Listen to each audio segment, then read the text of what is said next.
Welcome back to 5-Star Sit Down alongside Devin Henry. I'm Jordan Ham, now talking to National Recruiting Editor for 247 Sports, Brandon Huffman. Brandon, thanks so much for joining us.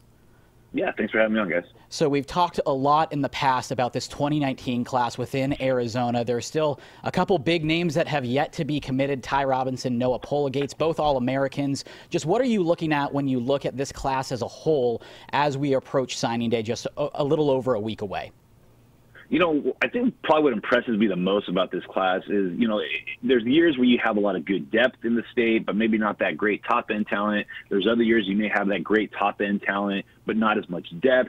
This year you got the top-end talent, but then you got some great depth. I mean, you get down into the 35s and the 40 ranks, and you got Pac-12 commits in the state. And that's one of those things that I think that's not as common in Arizona. The last couple of years, it's either been one or the other. But this year, you've got those great top-end guys, but then you have guys down the list a little bit of ways that are still headed to the Pac-12. So I think it shows just how much the football in the state of Arizona has continued to blossom, really in all levels and all throughout the state. With the high school football season now over, you only have a couple of bowl games, a couple of all-star-like games to really look at the rest of this talent. How do teams go about scouting this leftover talent now? I think at this point, it's pretty much we've already scouted these guys. And in their mind, it's now, okay, where do we still need to fit in spots? What positions do we still need to get some depth at? So, college coaches will never admit to it. They will say, oh, we're looking at rankings, but guarantee you they're going to these lists. They're seeing who's available. They're also seeing, okay, where are these guys committed to? If they're committed to, say, a lower-level Power 5 school or to a Group of 5 school, you might see more Power 5 schools start to dip in to those ranks, because usually at this point, they're not going to go that far down the list. They're just going to go and say, hey, we could take these Mountain West commits. We're a Power 5 school. We're going to probably be able to get these guys. So let's go raid the Mountain West or Conference USA or the Sun Belt Conference and fill out our classes that way. And so it's more, I think there's been plenty of scouting done at this point in the cycle. Now it's just a matter of we still have a few needs we need to fill. Let's see where we can fill those needs from, and it's usually from another school's recruiting class. Talking to Brandon Huffman of 247 Sports. Let's focus now on ASU. They have 21 public commits right now. It seems like they're focusing on guys with plenty of upside that could grow into good college players. Just what do you make of Herm Edwards' first full class as the Sun Devils head coach? I mean, it's kind of a perfect exclamation point on Herm Edwards' first year at Arizona State, where I think they surpassed expectations for what they were going to do on the field, and now recruiting that's carried over. I think what's been most remarkable is just how well they have recruited in California, also in state, and yet also still gone to places where they've recruited in the past. They've gone down to Texas to grab a couple of kids. They went into the Northwest and recruited some kids. And I think that's one of those things that ASU doesn't need to do probably every year, but I think in a year like this, when you've still got a coaching staff that's getting their feet under themselves, a lot of guys that are either new to the coaching or to the college coaching game, or just new to the region, but you also have some assistant coaches that have plenty of experience. So you kind of are blending two different types of recruiting staffs all into one staff, and so a lot of these guys are going where they're most familiar, where they're most comfortable. But I think, in the future, this class is going to be heavy on Arizona kids and heavy on Southern California kids, like Arizona State really should recruit. I think this year they cast a wider net, probably because there was still, we don't know what kind of product we have on the field. We don't know what kind of season we're going to have, but we've got a lot of coaches that have ties to certain parts of the country. So let's really cast that wide net. As they get more familiar with the region, I think you'll see them tighten that net a little bit more. But really like what they've done. Obviously, Antonio Pierce, in his first year as a college football coach, has shown that he's one of the premier recruiters, not just in the Pac-12, but really in the country. Jaden Daniels, the top uncommitted quarterback, will be making his commitment shortly. Sun Devils are definitely in. It seems like they may even be favored. What are you hearing on that front, and what could a commitment from Daniels, how could that transform this ASU class?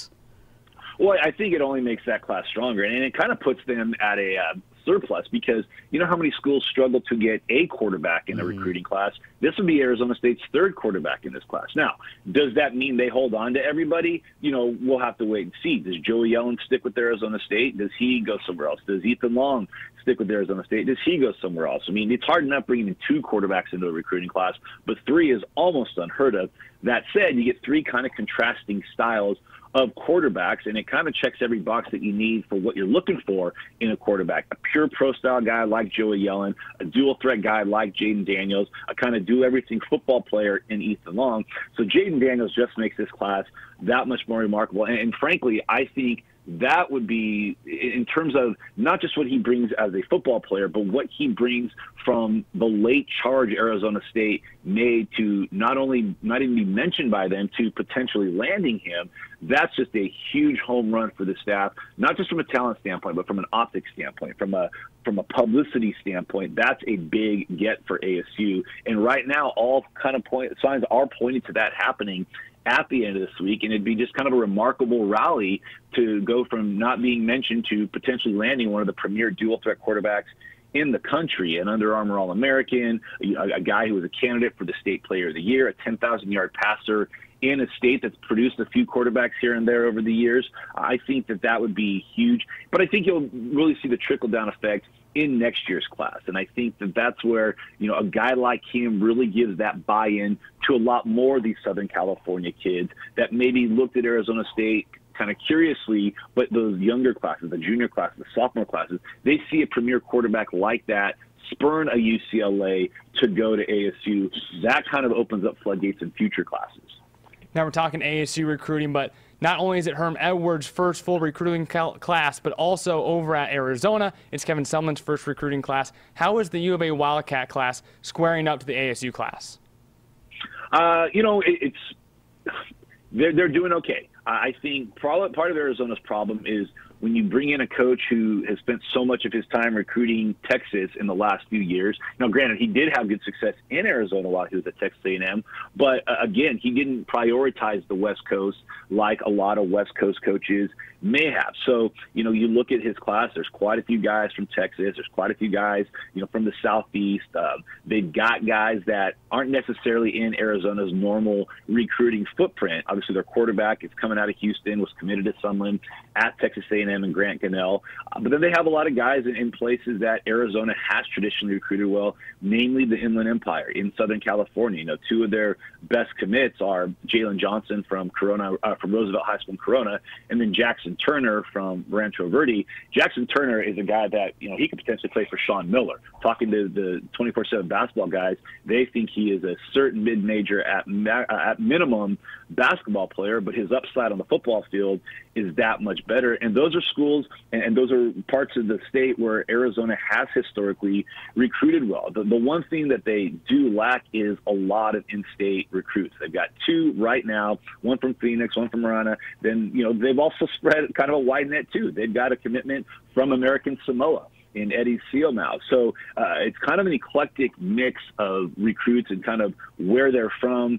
You know, they got a player from Belgium. They got a kid from Connecticut who is actually a Sacramento kid. But, I mean, it's kind of a much wider net than Arizona State. And I think ASU has certainly won the in-state battle. But right now, I mean, I would say Arizona's done the 3rd best job of recruiting in the state of Arizona, because I think Cal's done a better job recruiting in-state than Arizona has. And, of course, before we let you go, what are the biggest holes both for the Wildcats and the Sun Devils that need to be filled the soonest?